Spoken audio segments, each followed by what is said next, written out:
नाजरीन, प्रोग्राम हमारा समाज और हम में कैसर रजा हुसैनी का सलाम कबूल कीजिए और आपका खैर मकदम।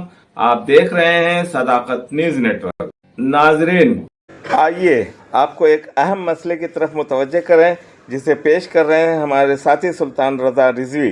दारुल फलाह मस्जिद के नसीम मुफ्ती नसीम ने उन्होंने ये फतवा जारी किया है, किसी की जगह कब्जा करके या लेके मस्जिद बनाते हो तो उसमें नमाजियों की नमाज भी नहीं होगी और उसमें इमाम साहब को नमाज पढ़ाना भी नहीं चाहिए।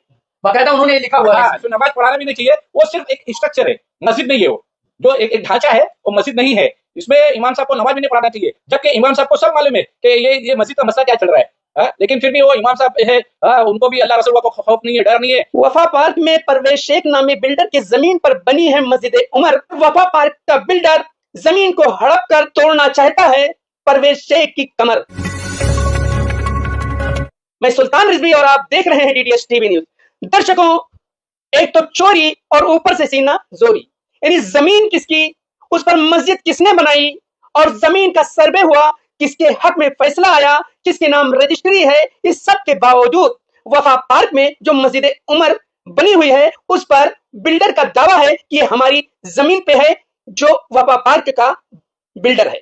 जबकि असलियत यह है कि ये जो जमीन है सर्वे नंबर 149 ये परवेज अकबर शेख के नाम बाकायदा रजिस्टर्ड है और जो जमीन मालिक है उन्होंने बाकायदा रजिस्ट्री की है, इसका 7/12 है और सारे डॉक्यूमेंट परवेज अकबर शेख के नाम है। इसके बावजूद इस जगह पर इस मस्जिद को तामीर की गई है। बड़े हैरत की बात है कि मस्जिद बना दी गई और उस पर नमाज हो रही है और उसके बावजूद लोगों को बरगलाया जा रहा है कि इस मस्जिद को परवेज अकबर शेख ने कोर्ट में रिट पिटीशन दायर किया है कि इस मस्जिद को तोड़ दिया जाए। कहने का मतलब यह है कि जमीन किसकी है, मस्जिद किसने बनाई, ये फैसला होना चाहिए। और इसी फैसले को लेकर के परवेज अकबर शेख ने हाई कोर्ट का रुख किया है और जब हाई कोर्ट ने एक्शन लिया तो बिल्डर में खलबली मच गई है। हालांकि पहले से यह मामला लंबित है और कई बार परवेज अकबर शेख ने जो वफा पार्क के बहुत ही पुराने भवन निर्माता हैं उनसे रिक्वेस्ट किया कि हमारी जमीन है ये हमारे हवाले कर दिया जाए, लेकिन वो नहीं माने और दबंगई करके उन्होंने उस पर कब्जा कर लिया और बनाया क्या, मस्जिद।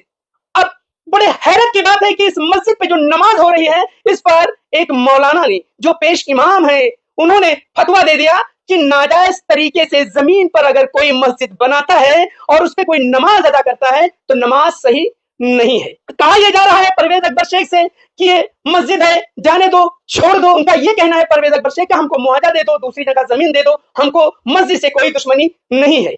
अब उनका ये कहना है कि वैसे ही छोड़ दे, तो वैसे ही छोड़ने के मतलब क्या, परवेज अकबर शेख अपनी प्रॉपर्टी छोड़ करके इस महंगाई के जमाने में वो खुद अपने बच्चों को लेकर के सड़क पर कटोरा लेके बैठे। यही सब बात करने के लिए आज हमारे साथ परवेज अकबर शेख खुद बैठे हैं और ये बताएंगे कि इस मस्जिद की असलियत क्या है जो इस जमीन पे बनी है और जो भवन निर्माता है वो क्या चाह रहे हैं और इन्होंने हाई कोर्ट का रुख क्यों किया। अस्सलाम वालेकुम। 2013 में मैंने 149/4 ये सर्वे नंबर जो है ये 5 गुंठा जगह थी। ये मैंने विक्रोली की एक पार्टी थी हमदुले फैमिली, ये 2 भाई के नाम पे ये जगह थी। ये जगह मैंने परचेस किया था। ये जगह परचेस करने के बाद में जब मैं अपनी जगह पे आया जगह देखने के लिए तो उस जगह पे मस्जिद का फाउंडेशन डाला जा रहा था। तो मैंने वो मस्जिद जो है वफा पार्क का जो बिल्डर है इम्तियाज पीरजादा वो बना रहा था वो मस्जिद उसके अंदर। तो मैंने उसको बोला कि भाई ये मस्जिद ये जगह तो हमारी मेरी जगह है, तो मैंने इसको परचेस किया है, अभी 20 दिन 25 दिन हुआ है। तो उन्होंने कहा ये जगह आपकी नहीं है। हाँ, कौन आपने कभी परचेस किया? मतलब 15-20 दिन हुआ ये जगह मैंने परचेस किया है। तो बोले ये जगह आपकी नहीं है, आपकी जगह आगे है। तो मैं बोला नहीं नहीं, मेरे को तो डिमार्केशन करके दिया गया था, यही जगह है मेरी। तो उन्होंने बोला नहीं देखिए आपको गलत फहमी हुई है, आपकी जगह आगे है, ये जगह आपकी नहीं है। तो मैं बोला ठीक है मैं सर्वे करवाता हूँ।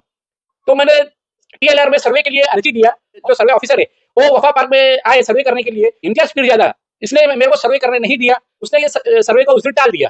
15 दिन के बाद में वापस सर्वे के लिए डाला और सर्वे के ऑफिसर लोग आए। तो उस टाइम पे मैंने क्या किया, पुलिस का बंदोबस्त लेके आया। पुलिस का बंदोबस्त लाने के बाद में फिर उस दिन भी ये इम्तियाज पीरजादा ये मेरे को सर्वे करने नहीं दे रहा था, बहुत मगजमारी कर रहा था। तो उसको पुलिस ने क्या किया, उनको गाड़ी में बिठा के मुमरा पुलिस स्टेशन लेके चले गए। मुमरा पुलिस स्टेशन लेके जाने के बाद 1-1.5 घंटा उनको उधर बिठा के रखे। उस पीरियड के अंदर मैंने 1-1.5 घंटे के अंदर मैंने सर्वे करके ले लिया। सर्वे करने के बाद में मेरे को मालूम पड़ा कि ये जो मेरी जगह है ये 5 गुंठा जगह, ये इसमें पूरी मस्जिद बना दी है इन्होंने।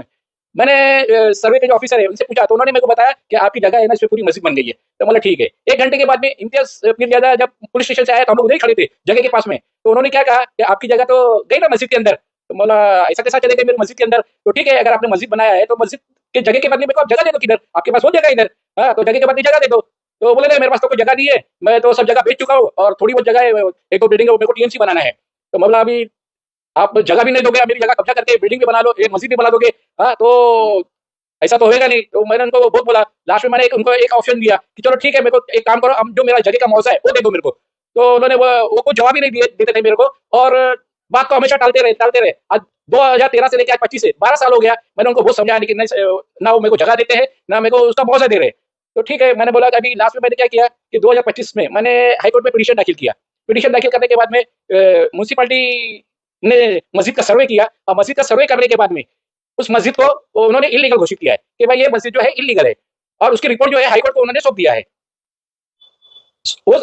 और 2 बार म्यूनसिपालिटी के ऑफिसर खुद इम्तियाज पीर यादव के पास आए कि भाई आपका क्या मसला है उनके साथ में, ये आप सेटलमेंट उनके साथ में करके ले लो, क्योंकि हाईकोर्ट में हमको रिपोर्ट सबमिट करना है, और हमने रिपोर्ट सबमिट भी किया है। तभी भी ये लोग क्या करते थे, बात को टालते थे, मतलब कि चलो कुछ होने वाला नहीं है, ऐसा नहीं है, ऐसा करके बात को टालते थे। एक महीना पहले 1.5 महीना पहले मैंने वहाँ के इमाम साहब जो है उनको मैंने कोर्ट का पेपर लेके जाके दिया, मेरे लड़के ने कोर्ट का पेपर लेके जाके दिया, जोहर की नमाज का टाइम था, और जब मेरे लड़के ने उनको बोला कि ऐसा ऐसा है, कोर्ट का पेपर है, आपको 9 जून को आपको उधर मतलब हाजिर होना है कोर्ट के अंदर। तो वो सब नवाजी लोग पूछने लगे कि भाई ये लड़का क्या बोल रहा है, कोर्ट का मसला, मस्जिद का ये है, सब क्या बोल रहा है। तो इमाम साहब ने क्या बोला, नहीं ऐसा कुछ मसला नहीं है, वो दूसरी जगह का मसला है। ऐसा करके वो मेरे लड़के को बाहर लेके आ गए, और लेके आने के बाद में उन्होंने क्या किया, इम्तियाज पीर यादव को फोन लगाया। तो इम्तियाज पीर यादव ने क्या बोला, आप वो पेपर ले लो। फिर उन्होंने वो पेपर लिया, और मैंने क्या किया कि वो जो पेपर था कोर्ट का पेपर, वो कोर्ट के पेपर में उनसे रिसीव करा के ले लिया, उनसे रिसीव करा के मैंने ये पेपर ले लिया उनसे, और ये पेपर जो है मैंने कोर्ट में सबमिट कर दिया, कोर्ट में सबमिट कर दिया। अभी 18 जुलाई के दिन डेट है, हो सकता है इस डेट के अंदर मस्जिद का डिमोलिशन का ऑर्डर निकल जाए। मैं कभी नहीं चाहता हूं कि मैं मस्जिद तोड़ूं, अगर ऐसा चाहता तो मैं 12 साल पहले ही मतलब कोर्ट में डाल दिया होता है ये मैटर को। लेकिन मैं 12 साल तक उनको समझाते रहा, लेकिन वो समझने के लिए तैयार नहीं है, ना तो मेरे को पैसा दे रहे हैं, ना तो वो मेरे को जगह दे रहे हैं। तो इसका मतलब क्या है कि आप कब्जा करके मस्जिद बनाओगे और उसमें नमाज पढ़ाओगे, नमाज होगी आपकी। दारुल फलाह मस्जिद के मुफ्ती नसीम ने उन्होंने ये फतवा जारी किया है, ये फतवा दिया है कि इस मस्जिद के अंदर अगर आप किसी तरीके से किसी की जगह कब्जा करके या लेके मस्जिद बनाते हो, तो उसमें नमाजियों की नमाज भी नहीं होगी, और उसमें इमाम साहब को नमाज पढ़ाना भी नहीं चाहिए।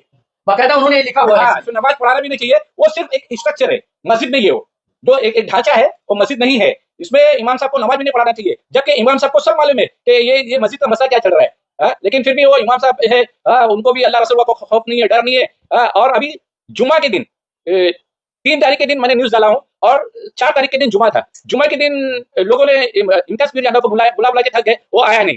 अभी 11 तारीख जुमा के दिन, यानी कल जुमा के दिन ये इम्तियाज पीर यादव आया, और ये जुमा की नमाज के बाद में मस्जिद में खड़े रह के बोलता है कि मैं झूठ बोल रहा हूँ। ये मुसलमान होके मतलब कब्जा करके मस्जिद बनाने को जायज समझता है, और जो मैं मुआवजा मांग रहा हूँ या जगह मांग रहा हूँ उसको बोलता है गलत आदमी है। ये इम्तियाज पीरजादा है जो बिल्डर है, ये दावा कर रहे हैं, तो इनके पास कौन सा डॉक्यूमेंट है? आपके पास रजिस्टर्ड डॉक्यूमेंट है, पुराना 7/12 भी है, सिटी सर्वे भी जो आपने कराया है वो भी है, तो उन्होंने जो वहां पर मस्जिद तामीर कर दी है, तो उनके पास कौन से डॉक्यूमेंट है? अभी उनको ही मालूम उनके पास कौन से डॉक्यूमेंट है। इस आधार पर वो दावा कर रहे हैं कि ये जमीन और ये जो हमने मस्जिद बनाई है वो हमारी है। तो अभी ये कैसा है, ये बहुत झूठा आदमी है, ये कैसा है, लोगों को गुमराह कर रहा है कि भाई उनको मतलब उनको मुआवजा मत दो ताकि उनको बढ़ावा मिलेगा।